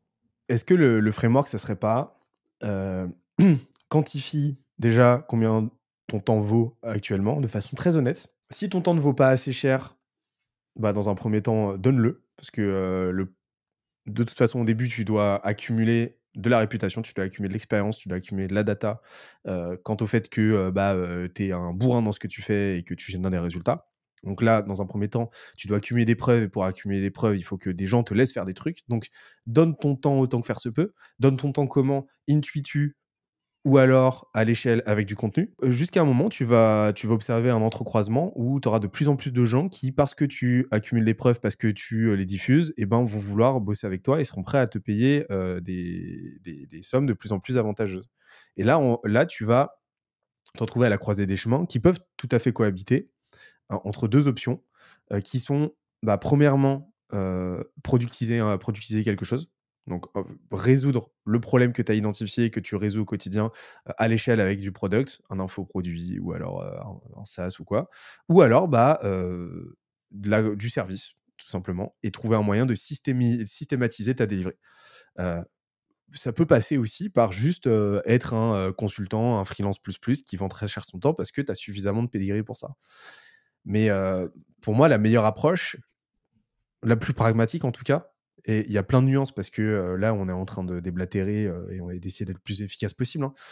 Mais c'est si ton temps ne vaut pas assez cher en l'état, bah juste donne-le quoi, pour commencer. Ouais, je suis d'accord avec toi. Et peut arriver un jour où tu vas faire 1 heure de consulting sur une boîte que tu as au portefeuille dont tu détiens 10%, et cette heure aura fait plus 30 millions de valo à cette boîte et tu auras vendu 30 millions une heure. Tu vois, on peut inventer des trucs très très loin comme ça. Mais c'est juste qu'il faut vendre son temps. Il faut le vendre le plus cher possible. Il faut plutôt, c'est même pas le plus cher possible, c'est il faut le vendre là où il est le plus utile pour toi. Je lance le timer, on enchaîne. Et là, on va parler d'un copain. tout entrepreneur devrait mettre son produit à la poubelle et recommencer au moins une fois. Là, je vais parler d'Alexiev, avec qui j'anime le podcast Papote, qui est intervenu sur la chaîne il n'y a pas longtemps, et qui me racontait que un jour, il prenait du feedback sur son produit de l'époque, donc sur la proto-version de son produit actuel. Et un pote qui a été client chez lui lui a dit: «Écoute, franchement, je te mets 13 sur 20 et vous valez beaucoup mieux que ça chez Yaniro». Et donc là, descente d'organes, il a pété son crâne. Et en fait, une fois qu'il avait encaissé le truc, il s'est dit: «OK, on vaut mieux que ça effectivement». Donc littéralement poubelle, on recommence à repenser son produit de zéro en repartant des premiers principes, en repartant du problème, en repartant de l'audience. C'est vraiment le triptyque, problème douloureux urgent reconnu, audience solvable, éduquée et accessible, à qui tu délivres une solution rentable, prédictible et comprise. Il est reparti de ces principes-là et bilan, il sort un produit en 1 an et demi, je crois, qui lui a permis de faire plus 156% de CA dans l'année qui a suivi. Pour moi, c'est pas un cas isolé. Et ce qu'on remarque, c'est que ce phénomène, on l'observe chez beaucoup de secondo-entrepreneurs qui, juste de par cet échec-là qu'ils ont vécu, se retrouvent à devoir recommencer. Recommencer sur la base de leurs apprentissages, sur la base de leurs fails, sur la base de la théorie sous-jacente qu'ils ont compris dans la douleur. Mais ça, pour moi, on peut l'engineer en fait. Ça, on peut être proactif là-dessus. C'est-à-dire que je pense que la première version, le premier jet de n'importe quoi, et c'est pas pour rien que Werber, par exemple, réécrit en moyenne 8 à 10 fois ses romans avant de les publier, de zéro, littéralement de zéro, c'est-à-dire qu'il le met à la poubelle et il recommence. Et ben ça, on peut l'appliquer à une boîte, on peut l'appliquer à un produit en fait. Ça veut pas dire fermer sa boîte et en refaire une autre. Ça veut dire qu'à un moment donné, la première version est forcément buggée dans tous les sens. Et il y a nécessité, et que c'est pas déconnant, de rebâtir son code de zéro. Et on s'est Le beaucoup problème, c'est de foutu croire de que la... c'est un problème. Après, je peux comprendre l'attachement que tu peux avoir, je peux comprendre la flemme aussi. Il y a plein de facteurs psychologiques qui se jouent. Mais je peine à voir un contexte dans lequel ce serait pas souhaitable de considérer la première version, sa V1, comme un brouillon et repartir d'une feuille blanche sur la base de tous les apprentissages qu'on a eus en le délivrant. Et je peine à voir un exemple où ça serait pas un avantage à moyen long terme. J'ai cru comprendre que toi, tu as opéré un truc un peu similaire, non? Plus d'une fois. Mon produit principal actuel, si je prends toutes ces anciennes versions qui m'ont amené là, il y en a eu. C'est la 5e version. Sachant qu'à chaque fois, on a tout brûlé et recommencé de zéro. On n'a jamais rebâti sur l'existant, on a bâti sur les leçons de l'existant, mais jamais sur l'existant. Donc c'est la 5e version. Et mon produit du dessus, on en a la 3e aujourd'hui. Donc ouais, de toute façon, en fait, tous les 12 à 24 mois, jusqu'à trouver un product market fit, je pète tout, je recommence. C'est quoi ton Et il y a process? certaines offres qui ne trouveront jamais. Mettre sur papier toutes les leçons et juste tout reconstruire from scratch à partir de ces leçons. Repenser l'architecture, repenser le delivery, tout repenser en fait. Parce que réparer de l'existant, c'est un merdier intersidéral. Tu finis avec de la dette technique, avec des bouts de scotch et de ficelles qui traînent partout, c'est dégueulasse, c'est de plus en plus compliqué. Quand il y a un truc qui pète, tout tombe en même temps, etc. S'il faut refaire from scratch, toujours. Tu Et peux pas puis, refaire à moitié, tu vois. t'as aucun moyen de savoir si ce que tu as bâti, tu l'as bâti sur des prémices acceptables ou pas. Et donc, potentiellement, les fondations sont viciées dès le démarrage, et donc tu aucun moyen de rattraper le truc. Et donc, dans le doute, ouais, il vaut mieux tout péter et tout rebâtir. Ça fait mal. L'erreur, c'est justement de négocier avec soi-même et de partir sur un entre-deux et de se dire que, OK, comme tu l'as dit, on va patcher. Ouais, mais non, mais patcher une maison qui repose sur des fondations, qui risquent de, la faire s'effondrer à tout moment, tu peux te retrouver avec une maison, génialissime sur le papier. Par contre, dès le premier glissement de terrain, c'est ciao, bye bye la baraque, quoi. C'est l'idée de se dire, je vais faire une cuisine en marbre et je vais mettre 100 000 balles dedans, alors que les fondations de ma maison, elles sont en train de moisir à cause des termites. Et en fait, à tout moment, ça tombe par terre. Eh ben, je te laisse enchaîner. Ah, celui-là, il est rigolo, on va bien s'amuser. Le MRR n'existe que dans les SaaS. Sinon, c'est une arnaque de vendeurs de communauté school. Alors, Il y a beaucoup de mots-clés dans cette phrase. Il y a Mimi beaucoup de Punchy, mots-clés. bonjour. Il y a beaucoup d'infopreneurs, coachs et compagnie qui viennent actuellement m'expliquer que le high ticket c'est compliqué, mais regarde, moi je fais du MRR avec ma community school. Non, le MRR c'est dans le SaaS parce que les gens vont l'utiliser plus de 2 mois. Parce que tu n'as pas besoin d'un renouvellement. En fait, il n'y a pas de MRR dans de l'information. C'est comme si tu achetais un bouquin et ensuite tu payais tous les mois pour le garder. Et personne ne va faire ça. Tu vas le lire, ensuite tu vas le foutre à la poubelle. Ta community school, pour garder les gens, ça va être un enfer. Et tous les gens qui font du low ticket en abonnement le savent. La LTV moyenne, c'est 3 mois et demi. Si tu es bon, allez, 4 ou 5 si tu es extraordinaire. La plupart des gens, ça va être 2. Donc en fait, tu n'as pas du MRR. C'est juste que tu vas encaisser des gens 2 fois 99 €, là où moi je les encaisse 2, 5, 10, 15, 20 000. Et derrière, tu racontes que tu as du MRR, sauf que ce que tu comprends pas, c'est que le MRR ou l'ARR ne sert qu'à valoriser une boîte en fait. Et avoir tes capacités de croissance, et en calculant ton coût d'acquisition, enfin plein de trucs et plein d'effets de bord que tu n'as pas dans l'infopreneuriat. Maintenant, cette mauvaise compréhension ne vient pas de gens qui sont mauvais, tu vois. C'est parce qu'on leur a vendu ça. Il y a Sam Ovens qui avait fait un super logiciel qui s'appelle School pour créer des communautés payantes. Et jusqu'ici, tout allait bien. C'était des mecs comme moi qui l'utilisaient pour mettre leur communauté de product dessus essentiellement. Et ensuite, tu as Alex Hormozy qui est arrivé à grands coups de millions d'abonnés et qui a dit c'est le nouveau moyen de faire 10K facilement. Créez une communauté school, faites 10K de MRR, vous faites 120K par an et tout est bien qui finit bien. Sauf que, une fois de plus, comme dans beaucoup de sujets, il y a énormément de gens qui essayent, il y a très peu d'élus. C'est pas si simple que ça et c'est un des business models les plus durs qui existent. La théorie initiale, c'est que c'est plus facile que le reste à compétence zéro. Maintenant, la réalité, c'est qu'à compétence zéro, en fait, faire une communauté school payante et garder du monde dedans, c'est super dur. Va plutôt faire des sales, va faire de l'immobilier, va faire du porte-à-porte, va faire des jobs où tu es payé à la commission et où plus tu es déter, plus tu gagnes, même à compétence zéro, plutôt que d'aller sur un truc qui est quand même ultra technique. Parce qu'il faut maîtriser l'acquisition, il faut maîtriser la conversion, il faut maîtriser la rétention, il faut maîtriser le delivery. Et en fait, c'est beaucoup plus dur que ce qu'on croit. Et j'aimerais que les gens ils arrêtent de croire que c'est facile et qu'il suffit de faire une community school pour être riche et célèbre, quoi. Et puis, les ordres de grandeur Ouais, ils sont éclatés. sont Pour faire éclatés. 10K par mois sur School, il faut des centaines de milliers d'abonnés. Des centaines de milliers d'abonnés. Et puis surtout, tu vas devoir aller chercher une rétention auprès de littéralement 10 fois plus de personnes, 100 fois plus de personnes. Et c'est un enfer. Sur la base d'un produit qui, comme tu l'as dit, parce que c'est de l'information, n'est pas sticky. Mm. Et donc, le seul truc qui va te permettre de les garder, c'est le relationnel que tu vas réussir à créer avec eux. Ouais, ou de mettre Relationnel. un nouvel objet brillant tous les mois, tu vois. Mais ça veut dire que tu dois pas leur vendre une fois. Faut que tu leur revendes tous les mois. Tu te rends compte de la difficulté? Putain, quel enfer. Donc, ça consisterait en gros à ressortir une formation tous les mois, Ouais. ou Il alors faut un qu'elle soit nouveau assez module sexy tous les pour que tout mois. le monde reste. Ouais. Mm.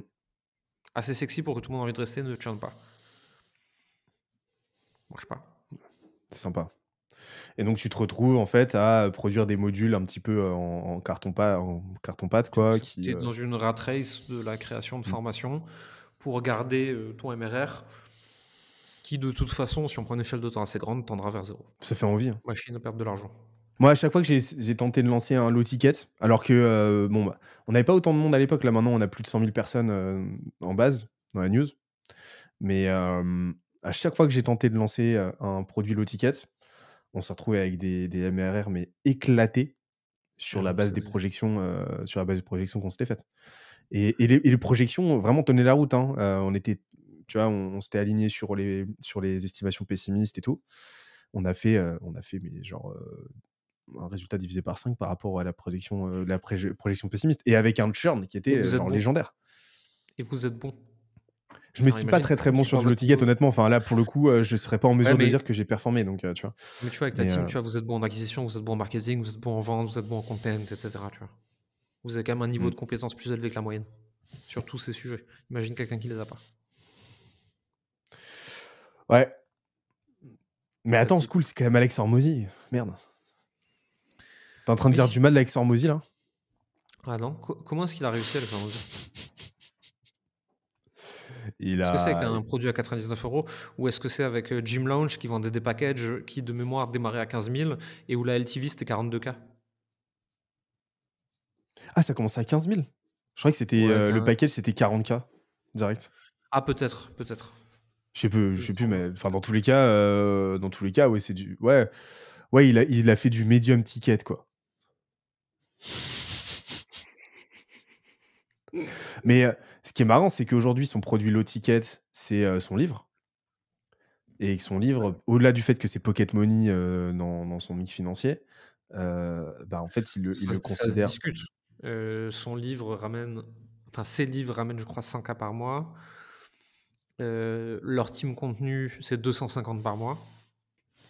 Ah, c'est ça, mais Ils il ça ce que je dis, c'est qu'il amortit même pas son CAC avec, quoi. Mmh mh. Très loin de là. Mmh. Donc c'est pour ça, ouais, c'est vraiment pocket money et c'est le produit low ticket, c'est le bas de sa value ladder. Mmh. Donc c'est marrant que dans sa structure économique, effectivement, on ne retrouve pas la preuve de concept de la proposition de valeur de Skool, quoi. Alors que, c'est difficile d'avoir une distribution, plus qualitative que, celle d'Hormozy aujourd'hui. Ah oui, donc clairement. Les entrepreneurs qui cherchent à bosser leur personal brand confondent corrélation et causation. On parle beaucoup de corrélation et de causation parce que c'est, le nerf de la guerre. Hem, Perso, j'en peux plus d'entendre le terme personal brand dans un contexte entrepreneurial. Ce que j'entends par là, c'est que, hem, c'est pas parce que tu as une personal brand, shiny sur, LinkedIn que tu as optimisé ton profil. Je dis pas, et là, quand je dis ça, je dis pas que c'est pas important de le faire.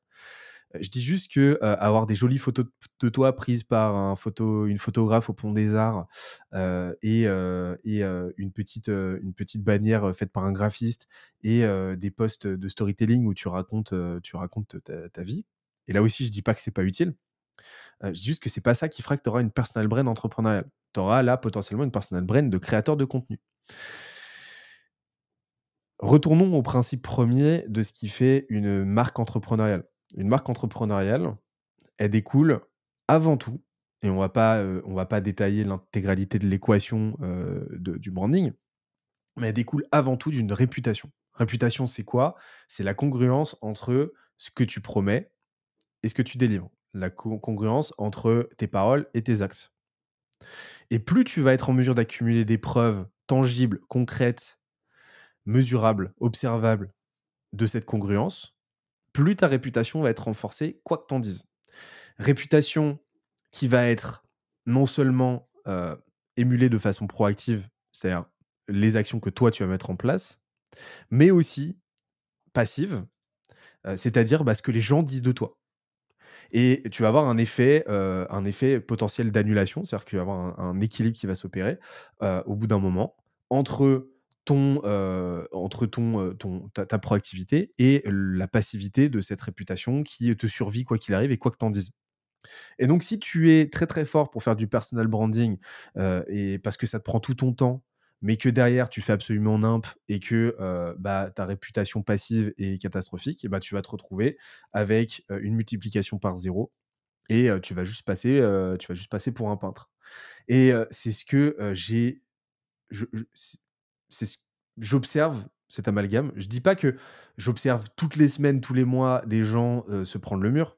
Je dis juste que je vois beaucoup trop de gens faire cet amalgame-là et risquer donc, de par cet amalgame, de se manger le mur. Non, ce qui va faire à compétence en contenu, à magnitude de contenu égale, que les gens auront une bonne image de vous et que votre personal brand entrepreneurial sera forte, c'est avant tout les accomplissements, les hauts faits que vous serez en mesure, de démontrer de par votre boîte. Donc c'est concrètement ce que vous êtes en mesure de mettre sur la table d'un point de vue CV. Et je prends un exemple, je prends pour exemple, exemple extrême volontairement, mais un Jeff Bezos. Enfin, Jeff Bezos en a absolument rien à foutre de LinkedIn. Jeff Bezos en a absolument rien à foutre du personal branding en tant que tel. Par contre, Jeff Bezos, bah, il a fait Amazon, il a fait Blue Origin, et donc quoi qu'on en dise, sa réputation entrepreneuriale, elle est établie. Exemple, extrême, encore une fois volontairement, pour illustrer ça. Et donc, ne confondez pas euh, le personal branding avec votre réputation, parce que ça peut vraiment, vraiment vous jouer des tours, et ça m'en a joué par le passé. En fait, l'exemple le plus parlant, c'est que tu prends n'importe quel pignou qui fait 19 contenus par jour, surmarketé, surorchestré, surproduit avec les meilleures images de la Terre. Ça a moins d'influence que Guillaume Moubèche qui fait une vidéo avec son Osmo à l'arrache. La moitié de la vidéo il fait jour, l'autre moitié il fait nuit, pour expliquer un truc important. Parce qu'en fait, factuellement, juste coucou, j'ai build l'Emlist à 150 millions de valos. Et donc, en fait, ce que je dis est plus intéressant et plus backé par le terrain que ce que tu dis. En fait, le personal brand, c'est comment tu distribues et mets en scène ce que tu sais et ce que tu fais. Et les gens, ils oublient que pour distribuer quoi que ce soit, il faut savoir et faire. Et tant que tu sais pas quoi que ce soit et que tu fais pas quoi que ce soit, il n'y a rien à distribuer. La personal brand, c'est comment tu magnifies l'existant. C'est pas comment tu l'inventes. C'est comment tu éventuellement la structure, comment est-ce que tu l'orchestres. C'est le choix des omissions, des points de focus en fait, ce que tu racontes, ce que tu racontes pas. Mais par contre, tu vois, pour moi, quelqu'un qui a un personal branding très établi, très maîtrisé, mais qui n'a pas mais qui n'a pas le pédigré derrière pour l'appuyer. Je vois un peu ça comme le musicien qui est très très fort pour faire des covers, donc qui est très très fort pour reprendre des morceaux, mais qui par contre est incapable d'improviser et n'a aucune compétence de composition en fait. Et c'est-à-dire que oui, tu as un bagage technique qui est très localisé. Par contre, est-ce que ça fait de toi un musicien aguerri? Je sais pas.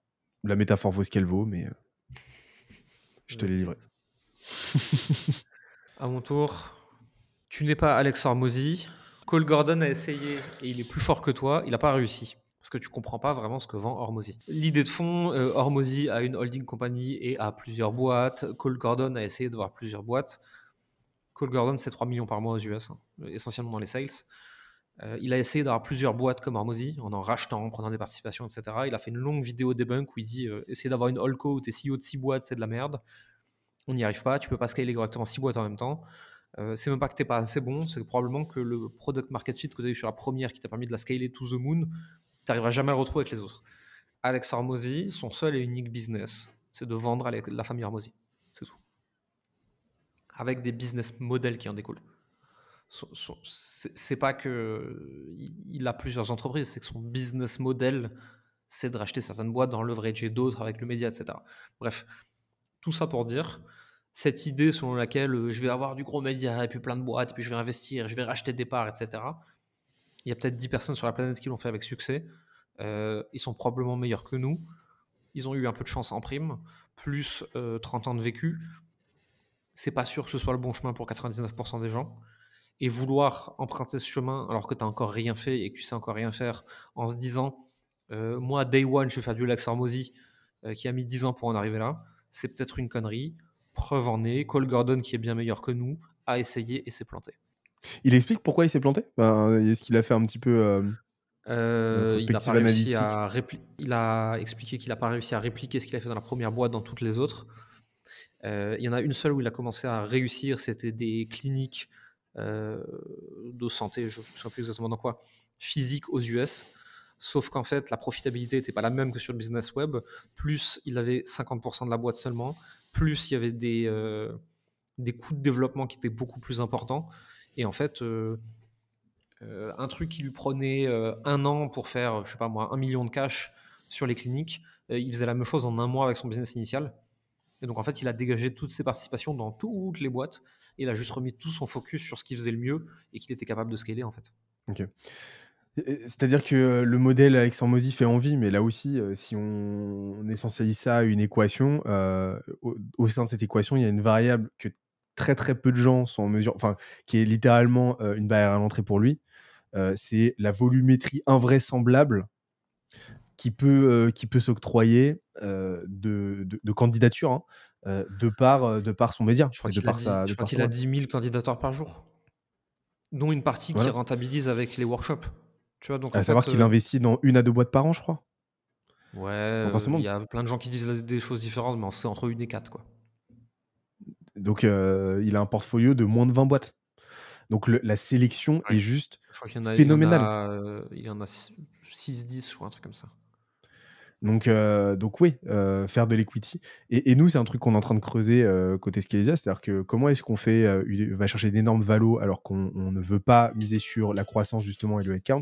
Bon, bah, c'est un truc qu'on explore effectivement et sur le papier, ça tient. Mais on sait que ça ne tiendra qu'au prix, de volumétrie, colossale et on n'y est absolument pas aujourd'hui. 100%. Alors, à moi, la majorité des entrepreneurs ne sont pas des dirigeants, mais des artisans. Pourquoi je dis ça? Parce que dans l'immense majorité des on parle avec des boîtes toutes les semaines, logiquement, on accompagne beaucoup, on a accompagné, plus de 650.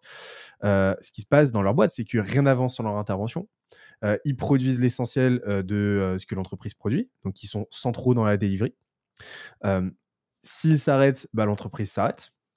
Aucune possibilité de couper de quelque manière que ce soit, les vacances sont, des angoisses, sont source d'angoisse. Ils agissent, par passion, pas en vertu d'une mission, c'est-à-dire que par passion pour leur craft, mais pas dans l'optique de, résoudre un vrai problème profond, selfless au profit de quelqu'un d'autre, ils pensent pour la plupart en livrable, c'est-à-dire pour l'esthétique de produire quelque chose plutôt qu'en flux, c'est-à-dire comment est-ce que je fais en sorte de produire, un nombre, conséquent de livrables et de par un process, de par un système qui me survit. Je viens de définir ici ce qu'est un artisan. Un artisan, il va produire de super bijoux, par contre, c'est lui qui va les produire et il sera infoutu structurellement, systémiquement de, faire son taf avec le même niveau de compétence par quelqu'un d'autre. Ou alors cette réplication va prendre énormément de temps. Son apprenti va mettre des plombes à le former et c'est le piège dans lequel se retrouve la majorité des entrepreneurs. Pourquoi? Parce que déjà, heu, existentiellement, ils se conçoivent comme des artisans et de par justement cette approche esthétique, et absolument pas comme des entrepreneurs dont le rôle est de bâtir un système, qui justement, comme je l'ai dit, leur survie et qui potentiellement les éjecte au bout d'un moment. L'entrepreneur, doit justement faire sa mue, c'est un entrepreneur, c'est avant tout un artisan qui à un moment donné a fait sa mue et a accepté que, son sacerdoce, c'est, de, ne plus pouvoir faire ce qu'il animait, ce qui à un moment donné l'animait, mais au contraire de bâtir un système qui lui permet, de ne plus avoir à le faire. Pourquoi? Parce que des gens plus capés que lui et toujours plus compétents que lui, le font à sa place et à toujours plus grande échelle et c'est encore une fois Alex Hormozy qui disait que jusqu'à à une certaine échelle, toutes les boîtes se ressemblent et que tous les entrepreneurs, tous les dirigeants se ressemblent. Bah, c'est le cas en fait. C'est-à-dire qu'au bout d'un moment, la trajectoire entrepreneuriale veut que, bah, une boîte, aille de pair avec, un dirigeant, bah, qui est là, bah, pour, gérer son système et pour avoir une vision très globale, très macro. Là aussi, encore une fois, très systémique de sa boîte et dont le quotidien est aux antipodes de l'artisan qu'il a été, au bout d'un moment et le danger, c'est quand on se pense comme artisan, quand on vit comme un artisan et pourquoi? Parce qu'on se retrouve pris dans une boucle de delivery auquel on va coller, toute une esthétique très vertueuse, heu, de ce qu'on fait au quotidien, qui nous empêche de considérer même l'éventualité à un moment donné de se défaire de ce quotidien-là pour, aller, tâtonner sur des échelles un petit peu différentes et changer d'ordre de grandeur. Ce que seule l'approche entrepreneuriale permet de faire. En fait, le problème des gens, c'est soit qu'ils sont, artisans, soit qu'ils passent côté dirigeant, mais ils oublient qu'à un moment, ils ont été artisans, tu vois? Et qu'ils ont une compétence métier. Pour moi, l'artisan doit enfin, s'il veut scaler et croître sa boîte, hein, l'artisan doit tendre vers le dirigeant, mais doit être capable de redescendre et mettre les mains dedans à chaque fois que c'est nécessaire, sans que le fait qu'il remette les mains dedans soit vu comme un système, auquel il participe, mais plus, bah, c'est la merde, je viens aider, quoi. C'est pas normal que ce soit la merde, c'est pas à moi d'être là en permanence, parce que je suis dirigeant, j'ai d'autres fonctions, mais à chaque fois que vous aurez besoin de moi, je viendrai remettre les mains dedans ponctuellement, quoi. Et je vois trop de gens qui se disent, Ah, mais ça, je fais plus, tu vois. C'est pas le bon levier, c'est plus à moi de faire ça. J'en suis plus là. Bah, en fait, si. Juste, tant que t'es pas Jeff Bezos, tu fais ce qu'il faut. Et moi, toute ma vie, je me rappellerai de ce truc qui m'a été rapporté, hein, j'étais même pas là ce jour-là, où tu as Benoît Vostenka, bonne gueule, qui rentre dans une de ses boutiques un samedi. C'est le rush, c'est la merde. Il passe derrière le comptoir, il commence à faire la vaisselle. Et là, il y a un pote à nous qui lui dit Benoît, qu'est-ce que tu fous? C'est peut-être pas à toi de faire ça, hein. Et il répond écoute, dans la vie, tout se délègue sauf l'exemplarité. Et moi, ce truc, c'est là que j'ai compris que mon pote, il avait encore beaucoup, beaucoup de choses à m'apprendre. C'est que, en fait, il n'y a pas de petit boulot, il n'y a pas de petite. En fait, juste, toi, tu es le dirigeant, en fait. Tu fais ce qu'il faut, point. Et il n'y a pas de je suis trop avancé pour ça. À chaque fois qu'on te demande de remettre les mains dedans, même si c'est pour coller des étiquettes sur des enveloppes, eh ben, tu vas le faire. Et que ça vaille ou pas ton temps, on s'en fout. Si on a besoin de toi à cet endroit-là, c'est là que tu dois être. Ça, il y a trop de gens qui l'oublient, tu vois. C'est Paul Graham qui différenciait le manager mode du founder mode. C'est exactement ce que tu disais. Et le manager mode, on est là pour manager, on est là pour coacher, on est là pour assurer le bon déroulé, la bonne continuité du système. Le founder mode, c'est on redescend dans les tranchées, les mains dans le cambouis, on défonce tout, on exécute, on produit. Je te laisse lancer ton petit timer. Les gens mentent. Sur Internet, ils mentent. Quand ils vous disent qu'ils ont exit des trucs Ils fous, mentent et ils Christo mentent. sur Internet. Leur CA est faux. Leur bénéfice est faux. Leurs voitures sont fausses. Ce qu'ils vous racontent sur leur offre est faux. En fait, tout. Juste Internet, tout est faux. Et à moins que vous ayez un papier signé d'une banque ou d'un notaire ou des impôts qui dit que tout le reste doit être supposé comme faux. De toute façon, les gens, et surtout les marketeurs, je sais, j'en suis un, sont des spécialistes pour vous dire des demi-vérités ou pour les enjoliver. Ne faites confiance à rien ni personne, mais surtout ne vous comparez pas, concentrez-vous sur votre boîte, et peut-être que si vous vous dites comment c'est possible que l'autre nulos il fasse 2 fois mon CA, bah peut-être qu'en vrai c'est parce qu'il le fait pas et qu'il ment. Et c'est pas grave, ça veut pas dire qu'il faut mentir aussi, ça veut dire que c'est juste une incitation à arrêter de regarder les chiffres du voisin. Ça veut dire que ta millionnaire mobile est fausse? Ma millionnaire mobile, En fait, elle est en prison dans un parking où ils veulent plus la laisser sortir, donc en fait, c'est pas un Scénic, c'est une Ferrari Enzo.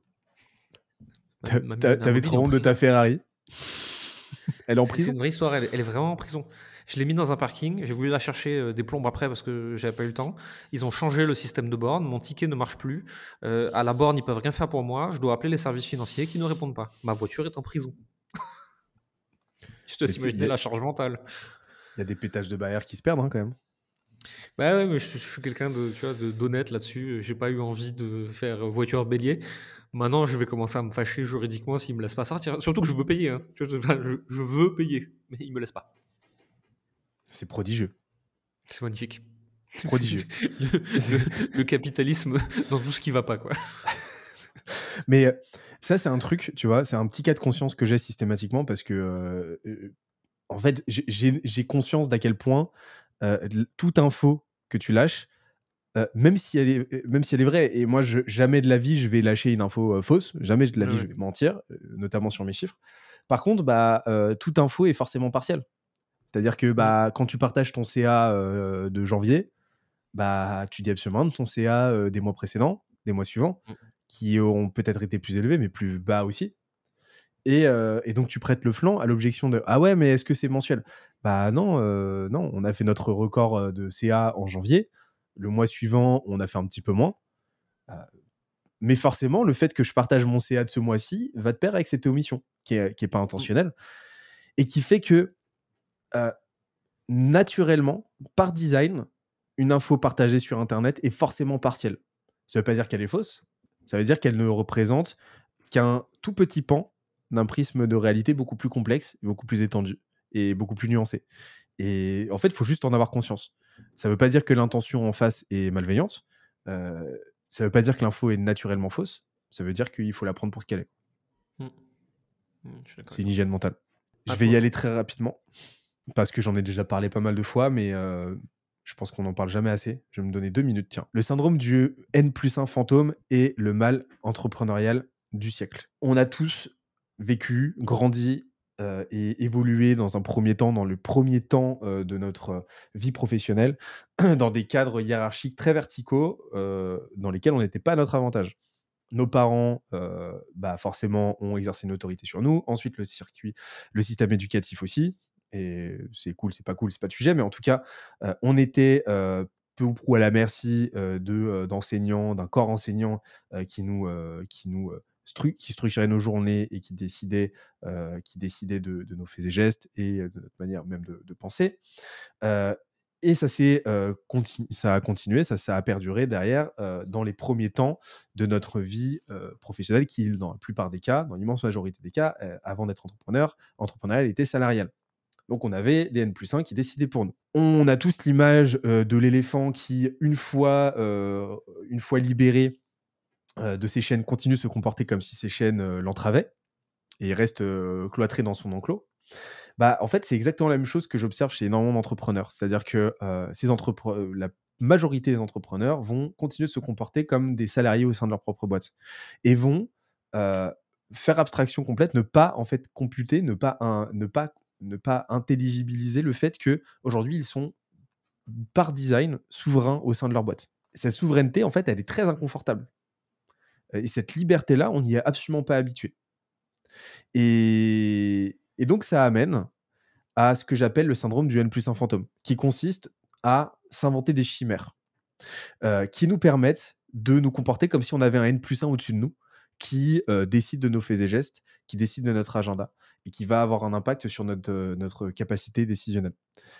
J'en ai identifié 3. Je pense pas que ce soit exhaustif, mais en tout cas, c'est ceux que j'observe la plupart du temps. C'est le rapport au temps, c'est le temps. J'ai pas le temps. Hem, la perfection. J'ai besoin que ce soit parfait, j'ai besoin que mon offre soit parfaite avant d'avancer et dernièrement, c'est, l'indécision. J'ai besoin d'être un petit peu plus sûr, j'ai besoin d'un petit peu plus d'informations et identifier les stigmates de ces chimères-là est vital parce que, en souffrir, leur laisser, libre cours leur laisser le pouvoir sur notre souveraineté, c'est le meilleur moyen de se planter et signal tout bête, dès lors que vous vous dites: «J'ai pas le temps», vous pouvez être sûr qu'il y a une chimère temporelle quelque part qui a pris le pas sur votre capacité décisionnelle et que vous n'êtes pas pleinement souverain en votre demeure et il y a un travail à faire de ce côté-là. Amen to that. Et c'est pour ça que toi et moi, on a du travail. Parce que les gens viennent chez nous pour déléguer leurs responsabilités et ensuite, alors qu'ils ont payé, on passe 3 à 6 mois à leur expliquer qu'il faut qu'ils la reprennent. On n'a pas Dernier choisi, point on devrait qu'on va faire du faire low ticket, hein. non, non, on devrait pas. Non, ça suffit. Mais Hormozy a dit que. Commence pas. Allez, je finis en beauté. L'IA était censée être un cadeau pour lancer des personal brands de zéro et en fait, c'est un fléau.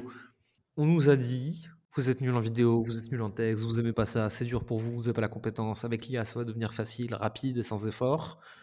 Oui, pour produire de la merde, copier-coller que tout le monde a. 50 à 80% de mon feed LinkedIn, c'est des posts faits par l'IA. Je te parle même pas des commentaires sous les miens de posts. Je te parle même pas des vidéos que je vois passer partout. J'en peux plus. C'est ultra reconnaissable, mais on dirait que tout le monde s'en fout et fait comme si de rien n'était, tu vois, et ose pas le dire.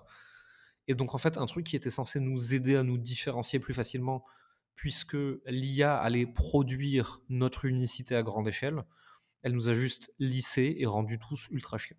Et c'est un enfer. Apparemment, c'est un gros problème de l'IA aujourd'hui, c'est que l'IA commence à s'éduquer sur du contenu généré par IA et donc cette régression vers la moyenne de, l'IA commence à, régresser vers une nouvelle moyenne, vers un nouveau standard qui est de plus en plus bas Oui, ça va tendre vers et donc zéro, ça va c'est continuer comme ça, quoi. c'est catastrophique et donc c'est plus complexe que ça, mais c'est une tendance qu'on commence à observer et que pas mal d'experts commencent à redouter et en fait, c'est ne pas comprendre, heu, le c'est ne pas comprendre le principe fondamental de ce qu'est le contenu, en fait, qui, consiste non pas à diffuser de l'information, mais diffuser du contexte, à allier cette information à du contexte qui doit être le vôtre, en fait et c'est pour ça que le contenu de second écran, ça fait écho à ce dont on parlait tout à l'heure, le contenu de second écran, je pense, va prendre, autant, d'ampleur. C'est que les gens vont être en recherche de ce contexte-là. C'est-à-dire que oui, me délivrer de l'information, c'est cool, mais aujourd'hui, l'IA peut le faire. Donc quel intérêt j'ai à consommer du contenu informationnel, alors que je peux demander à ChatGPT de me sortir un deep search ultra exhaustif sur n'importe quel sujet en 3 minutes. Et c'est marrant parce que il y a plus d'un an, j'avais émis une prédiction, et en tout cas mon analyse épistémologique de l'IA comme étant un coefficient multiplicateur. Coefficient multiplicateur à la fois des compétences, c'est-à-dire que si tu es très compétent, tu vas devenir extrêmement compétent sur un sujet. Un développeur qui sait utiliser l'IA va avoir 100 fois, 1000 fois l'output d'un développeur qui ne l'utilise pas, à compétence égale. Par contre, si tu es nul à chier, et ben, l'IA va, parce que tu ne sais pas de quoi tu parles, parce que tu ne sais pas ce que tu amplifies, va te rendre 10 fois plus mauvais et ça sera 10 fois plus visible. Ouais, Et puis comprendre liamment, en ça, fait. Liamment. La dernière fois, j'avais besoin d'analyser une conversation WhatsApp. Je l'extracte, je la donne à ChatGPT et je lui pose des questions et je lui demande afin de me sortir les passages précis. Une fois que j'en suis à la 6e ou 7e question que je lui pose sur un document texte précis que je lui ai donné, qui n'est pas très long, elle commence à inventer des phrases. Et je suis obligé de re-uploader le document pour dire non, non, non, je suis en train de te parler de ça là, dedans. Est-ce que c'est. Ah non, ça y est pas du tout, effectivement. On commence à inventer des phrases. Au bout de seulement 5-6 questions sur un document précis assez court. Donc imagine si tu n'as pas la connaissance pour baquer ta conversation avec l'IA. Tu tends vers de la merde.